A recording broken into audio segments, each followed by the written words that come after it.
కాకుండా మనం వచ్చాం ట్రైనింగ్ అవుతుంది వచ్చి మనం సుమార్తం చేయాలి.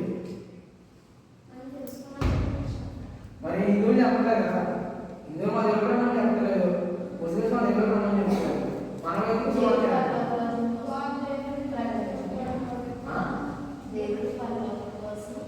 వారికి ఉంది కదా, వాళ్ళు ఏమంటారే వాళ్ళు సుమార్తం అన్నారంటే చెప్పండి బయటికి కూర్చున్న వాళ్ళంటే ఏం చెప్తున్నారు? సుమార్తం చేసిన పని మత సమాచారం ఏంటి? అయితే ఈ సువార్తకు వచ్చి మీరు సమస్యలను నిజంగా చేయండి. తండ్రి యొక్క కుమారుడైన పరిశుద్ధాత్మ నామమున బాప్తిస్మమిచ్చు ఏ సంగతులను ఆజ్ఞాపిస్తున్నానో వాటిని బోధించుట. దేవుడు మనకు ఆజ్ఞాపించాడు కదా, ఆజ్ఞాపించాడు. సర్వలోకంలోని సర్వశక్తికి సువార్త ప్రకటించే వారికి శిష్యులుగా చేయడం మనకు ఆజ్ఞాపించబడి మనం సువార్త ప్రకటిస్తున్నాము. అందుకే మనం సువార్త ప్రకటిస్తున్నాము. మనం చూసినట్లయితే ఒక చిన్న ఎగ్జాంపుల్ చెప్పి అర్థమే కదా, నేను బైబిల్ అర్థానికి అర్థం చెప్తాను. మనం చెప్పారు ఇది వేరేది. బైబిల్ అంటే ఎన్ని అక్షరాలు ఉన్నాయి? బైబిల్లో 5 అక్షరాలు. ఫస్ట్ అక్షరం ఏంటి? Believers. Believers instructions before living earth అంటే క్రైస్తవులకి సూచనలు, నియమాలు. అంటే మనం ఈ భూలోకం నుంచి పరలోకం వెళ్ళడానికి దేవుడు మనకి ఏ సూచనలు ఇస్తున్నాడు, అంటే ఎలా ఉండమని చెప్తున్నాడు, అంటే ఎలా ఉంటుందని చెప్తున్నాడు. అంటే ఒక ఇన్స్ట్రక్షన్స్ మనకి ఉన్నట్టుగా బైబిల్ దానికి నాకు తెలిసినంత నాకు తెలిసింది, నాకు తెలిసినంత చెప్పాను నేను. మనం చూసినట్లయితే కీర్తనలు 119, 105 తీసుకోవచ్చు.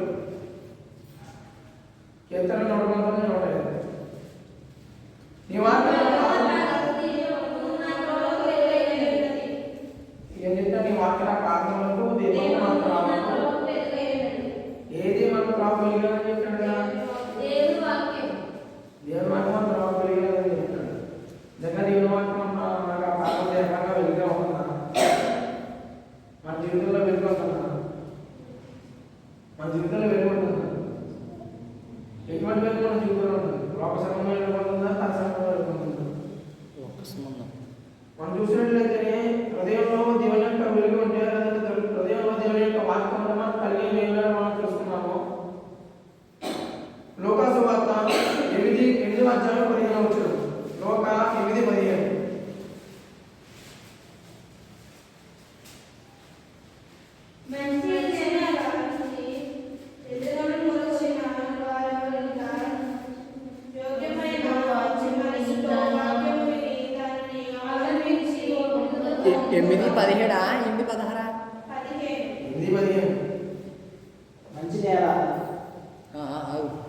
మంచి నేల నుండి విత్తనము పోయిన వారెవరైనా యోగ్యమైన మంచి మనసుతో వాక్యం విని దాన్ని అవలంబించి ఓపికతో ఫలించువారు.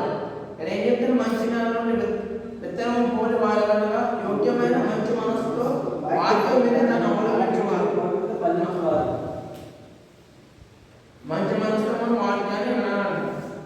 మంచి మనసుతో వాక్యం ఉంటే మనం ఫలిస్తామని చెప్పి చెప్తున్నారు. ఓపికతో మనం ఫలిస్తామని చెప్పి చెప్తున్నాడు. చూసినట్లయితే అదేవిధంగా మత్తయి సువార్త 11:23 ఆయన మంచి నేలను విత్తబడిన వాడు వాక్యము విని గ్రహించువాడు అట్టివారు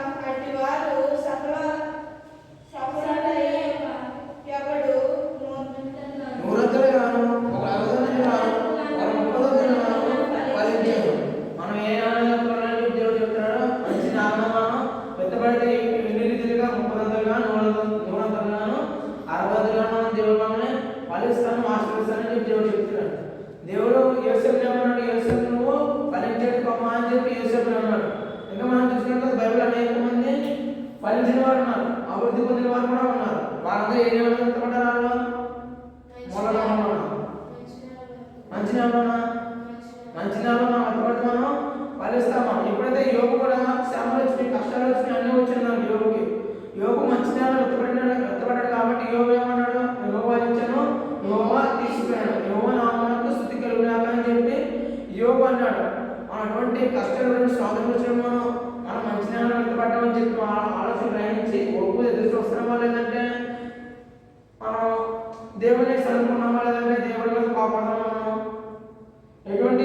మనం ఉన్నామా?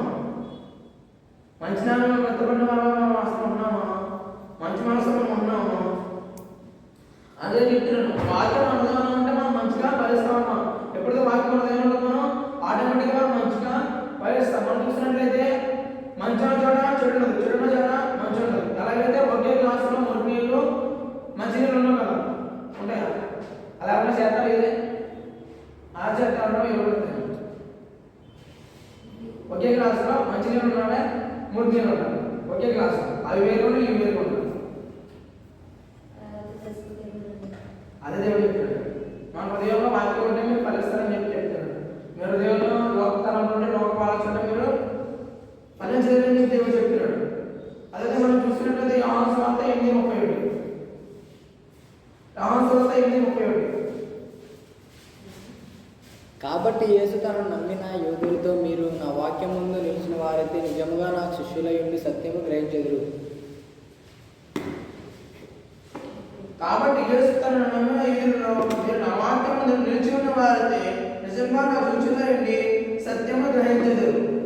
ఏం చెప్తారు? నిజంగా నా వాక్యం ముందు నిలిచి ఉన్న వారికి నాకు శిష్యులు అవుతారంట. మన ట్రైనింగ్ వచ్చాం మనం నిజంగా దేవుని మనం నిజంగా నిల్చుకుంటాం. నిజంగా నిల్చుకుంటే శిష్యులు అవుతారని చెప్పి దేవుడు చెప్తున్నాడు. సత్యం గ్రహించాలని చెప్పి దేవుడు చెప్తున్నాడు. నిజంగా మనం సత్యం గ్రహిస్తున్నాం. మనం సత్యాన్ని గ్రహిస్తున్నాం, అసత్యాన్ని ప్రోత్సహిస్తున్నాం. మనం ఎటువంటి ఏ ఫలం మనం ఫలిస్తున్నాం? సత్యమైన ఫలం మనం ఫలిస్తుందా, అసత్యమైన ఫలం మనం ఫలిస్తుందా? ఒకనొకప్పుడు సౌలు దుర్మార్గుడే, దేవుని ప్రజలు హింసించారు, దేవుని దూషించారు, అవమానపరిచాడు. ఎప్పుడైతే దేవుని యొక్క స్వరం దేవుని దర్శనం ఎప్పుడైతే చూస్తారో తను ఏం చేశాడు? సత్యం వైపు తను వెళ్ళాడు. సత్యంలో తను పట్టుకుని చివరి వరకు బ్రతికి తీస్తే చావైతే మనం లాభం అని చెప్పి సత్యాలు ఉన్నటువంటి వెళ్ళాడు. అటువంటి సత్యం మనం కలిగి ఉన్నాము. మనం యోసేపు మనం చూసినట్లయితే యోసేపులో సత్యం ఉంది కాబట్టి తన అన్నలు బొద్దులో వేసేసినా కానీ ఎన్ని శ్రమలు పెట్టినా కానీ దేవుడు తను విడిచిపెట్టలేదు. దేవుడు తనకి ఏం చెప్పాడు? ఒక మార్గం గమ్యాన్ని చూపించాడు. ఏం గమ్యం అది? నేను రాజుగా ఎక్కిస్తానని చెప్పి గమ్యం తనకు చూపించడం జరిగింది. తనకి మార్గం చెప్పాడా? యోసేపు మార్గం చెప్పాడు దేవుడు. యోసేపు మార్గం చెప్పలేదు. ఎందుకంటే చెప్తాడు, నిన్ను రాజుగా చేస్తాను, నిన్ను జ్ఞానంలో అమ్మవేస్తారు, మళ్ళీ నిన్ను వేరుచోట అమ్మవేస్తారు, నిన్ను పాపాన్ని ప్రోత్సహిస్తారు, దాని తర్వాత నిన్ను చెరసాల వేస్తారు, తర్వాత నువ్వు రాజుగా అవుతావు అని చెప్తే యోసేపు రాజులకు ఒప్పుకున్నాడు. ఏంటి వెనకాడతారా? హల్లెలూయా, హల్లెలూయా. వెనకాడతారా ఒప్పుకుంటాడా? ఎందుకు వెనకాడతారు? ఎందుకు వెనకాడతారు? ముందున్న శ్రమను చూసి, లేదంటే తనకు ముందున్న కష్టాలు చూస్తానో వెనకాడతారు. అందుకే దేవుడు మనకి గమ్యం చెప్తున్నాడు, మార్గం మనకి చెప్పడు. అటువంటిప్పుడు కూడా మనం సత్యంలో మనం నిలవాలి. దేవుడు కూడా మనకి ఒక గమ్యాన్ని చూపిస్తున్నాడు. నువ్వు ఏదేమైనా సరే నువ్వు పరలోకానికి రావాలి, నా కుమారుడు నా కుమార్తె పరలోకానికి రావాలని చెప్పి దేవుడు మనకి ఒక గమ్యాన్ని మనకి చూపిస్తున్నాడు. దేవుడు ఆ మార్గంలో శ్రమలు వస్తాయి, అనేకమైన ఒడిదుడుకులు వస్తాయి, అనేకమైన బలహీనతలు వస్తాయి, అనేకమైన కష్టాలు వస్తాయి, శోధనలు వస్తాయి. అలాగే మనం వాటిని మనం సహించామా? మన సత్యం మీద మనం నిలిచి ఉన్నాము. సత్యం మీద నిలిచి ఉన్నది, సత్యం మీద మనం నిలిచి వేస్తే దేవుడు మనకి గొప్ప విషయం అనేది మనకి దయచేస్తాడు. అదైతే మనం చూసినట్లయితే రోమన్ 10:17 రోమన్ 10:17 కాగా రెండవన విశ్వాసం కలుగును, వినుట క్రీస్తుని గూర్చిన మాటల వలన కలుగును. ఇక్కడ వినుట వలన విశ్వాసం కలుగును. ఆ మాట ఎవరైనా క్రీస్తువే ఉండాలి. మనం ఎవరి మాట ఉన్నాము? ఈ మాట మనం ఎవరి మాట ఉన్నాం? దేవుని మాట ఉన్నామా, లేదంటే మనుషుల మాట ఉన్నామా? మనుషుల మాట. మరి ఇక్కడ వాక్యం ఏం చెప్తుంది? విశ్వాసం ఎవరు కలుగుతుందని చెప్తుంది? క్రీస్తు మాట. వినుట వలన విశ్వాసం కలుగును. ఆ మాట ఎవరైనా చెప్తారు? క్రీస్తు గురించి మాట వినాలని చెప్తాడు. మనం చూసినట్లయితే కానాపల్లిలో దేవుడు అవున వరకు ఏం చెప్పాడు? ఇందులో ద్రాక్షరసం అయిపోతే మీరు అంచుల వరకు మీరు నింపండి, నీళ్ళని నింపండి అని చెప్పి చెప్పినప్పుడు వారు వినాలి. వినాలి ఏం జరిగింది? ఆశ్చర్యకరమైన జరిగింది. వారు ఏం చేయాలంటే అలా నేను చేయనట్టు వాళ్ళు అర్థం జరుగుతుందా? జరగదు. ఎప్పుడైతే వాళ్ళు క్రీస్తు మాట ఉన్నారు, ఎప్పుడైతే వారు క్రీస్తు చెప్పిన జరిగింది. మనం చూసుకున్నట్లయితే ప్రధాన యాజకుడు కుమారుడు జ్వరంతో పడినప్పుడు తండ్రి వచ్చినప్పుడు యేసు ప్రభు ఏం చెప్పారు? నువ్వు వెళ్ళి నీ కుమారుడు స్వస్థపడినాడని చెప్పాడు. తను నమ్మి వెళ్ళిపోయాడా? వెళ్ళాడు. తను స్వస్థ జరిగింది. మనం చూసినట్లయితే దేవుడి మాట వినడం వల్ల, దేవుని యొక్క లోబడి ఉండడం వల్ల బైబిల్లో అనేక మంది స్వస్థ పొందిన వారు ఉన్నారు. అనేక రకాలుగా దీవించబడిన వారు ఉన్నారు. వాళ్ళు ఏం చేయడం వల్ల ఉన్నారు? అలాగా ఎందుకు దీవించబడ్డారు? వారు వారి యొక్క హృదయంలో మొట్టమొదటి వారి యొక్క హృదయంలో దీపం ఉన్నది కాబట్టి, ఆ దీపం ఏ దీపము? వాక్యమైన దీపం వారి హృదయంలో ఉన్నది కాబట్టి వారు అంతలాగా ఫలించడం జరిగింది. సత్యమందు నిలిచారు. వారి విశ్వాసంలో అభివృద్ధి చెందేవారు. మనం చూసినట్లయితే అపోస్తలుల కార్యాలు 13:38. సార్ అపోస్తలుల కార్యాలు 13:48. అన్యజనులు మాట విని సంతోషించి దేవుని వాక్యమును మహిమపరిచి మరియు నిత్య జీవనకు నిర్ణయించబడిన వారందరూ విశ్వాసించరు. అన్యజనులు ఆ మాట విని సంతోషించి దేవుని వాక్యమును మహిమపరిచి మరియు నిత్య జీవమునకు నిర్ణయించబడిన వారందరూ విశ్వసించిరి. అన్యజనులు ఆ మాట విని సంతోషించి దేవుని వాక్యం మహిమపరిచి. ఇక్కడ ఎవరు సంతోషించి దేవుని యొక్క వాక్యం మహిమపరిచారు? క్రైస్తవులా? అన్యజనులు అంటే ఎవరు? క్రీస్తును నమ్మబడి దేవుని అడగనవాడు. వారే సంతోషించి దేవుని విశ్వసించి దేవుని కనపరచాలంటే మనమంతా చేయాలి. మనమంతా విశ్వసించాలి. నిత్య జీవనం మనమైన పాటలు వేయాలి. మనం వారికి జీవితానికి మన జీవితానికి ఎలా ఉంటున్నారు? నిత్య జీవనం ఇది అడుగులు వేస్తానికి మనం ఎలా ఉంటున్నామా? మనకు ఆడుతున్నామా? లేదంటే దేవునికి వాక్యంలో మనం నడుస్తున్నామా? లేదంటే లోకపు తలంలో మనం నడుస్తున్నామా? ఎటువంటి మార్గంలో మనం నడుస్తున్నామా? విశాలమైన మార్గంలో నడుస్తున్నామా? లేదా ఇంటి మార్గంలో మనం నడుస్తున్నామా? మనం చూసినట్లయితే చాలా మంది అప్పుడు షడ్రక్ మోషక్ అబద్ధికులు ఏం చేస్తారు? వారు కష్టం వచ్చారు కానీ వారు ప్రతిమకు మొక్కకపోతే రాజేమన్నాడు మమ్మల్ని అగ్నిగుణంలో వేసేస్తారని ఉన్నాడు.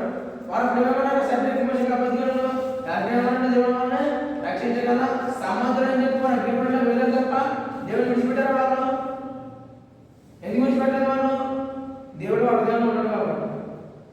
మనమైతే విడిచిపెట్టేస్తాం. అటువంటి కష్టాలు శ్రమలు వచ్చిన మనం దేవుడిని ఆనందంగా ఉంటాం. మనం ఈ యొక్క నెబుకద్నెజరు రాజు ఏం చేశాడు? మారు మనసు చెందాడు. నీ దేవుడు గొప్ప దేవుడు అని చెప్పి ఒక సాక్ష్యం ఇచ్చాడు. అదే మన ద్వారా, మన ప్రవర్తన ద్వారా, మన మాటల ద్వారా, మన చేతుల ద్వారా, మనం చేస్తున్న అడ్ల ద్వారా ఒక్కరైనా మారుతున్నారా? ఒక్కరైనా దేవుడికి దగ్గరగా ఉంటున్నారా? లేదంటే మన ద్వారా దేవుడు దూరైపోతున్నారా? మన ద్వారా కొంతమందిని మనం రక్షించాలి. దేవుడి దగ్గర మనం నిత్య జీవనం అంటే అనేక మంది మనం నడిపించాలి. అనేక మంది నడవడానికి మనం ఒక గొప్ప సాక్షిగా మనం ఉండాలి. మనం చూసినట్లయితే చివరగా చాలా మంది పాయింట్ చూపిస్తాను నేను. ఎఫ్ఎస్సి 5:27. ఎంత? ఎఫ్ఎస్సి 5:27. నిర్దోషులైన తగిన వాళ్ళు మహిమ గల సంఘములో మీరును మీ భార్యలను ప్రేమించుడి, అడ్డువలే తీసుకోకూడదు. హృదయ శుద్ధీకరణ జరిగినట్టు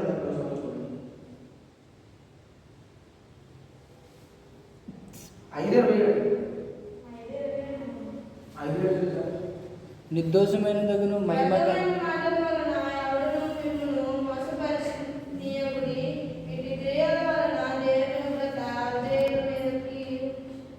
అది కాదు. దేవుని వాక్యం హృదయ శుద్ధీకరణ జరుగుతుంది. పరిశుద్ధ పరిశుద్ధిగా హృదయ శుద్ధీకరణ ఎప్పుడు జరుగుతుంది? హృదయ శుద్ధీకరణ కొంతమంది అంటారు, నాకు తెలియకుండా పాపం చేస్తాను, నాకు తెలియకుండా పాపం ఆలోచన చేస్తానండి, అసలు నేను ఆ ఆలోచన ఆలోచిస్తలేదని చెప్పి చాలా మంది అంటారు. కాకపోతే దేవుడు ఏమంటాడంటే నీ యొక్క తలంపుల నీ యొక్క ఆలోచన మారదని చెప్తున్నాడు. మనం చూసినట్లయితే మన యొక్క పర్మిషన్ లేకుండా మన ఇంట్లో ఎవరు వస్తారా? మన పర్మిషన్ లేదు. ఇప్పుడు గేట్ ఎవరికి పర్మిషన్ లేదు. బయట లోపల వస్తారా? ఎవరైనా లోపల నడుస్తారు కానీ ఏదో సార్ పర్మిషన్ ఉంటే లోపల నడుస్తారు. అదేవిధంగా మనం పర్మిషన్ లేకుండా మనం ఆలోచించకుండా మనకి ఎలా పాప తలంపులు వస్తాయి? మనం చూసినట్లయితే మనం కట్టుకున్న సొంత గృహంలోకి మనం ఉంటున్న గృహంలోకి మన పర్మిషన్ లేకుండా ఇద్దరు రారు కదా. మనలోకి ఎలా పాప తలంపులు వస్తాయి? మన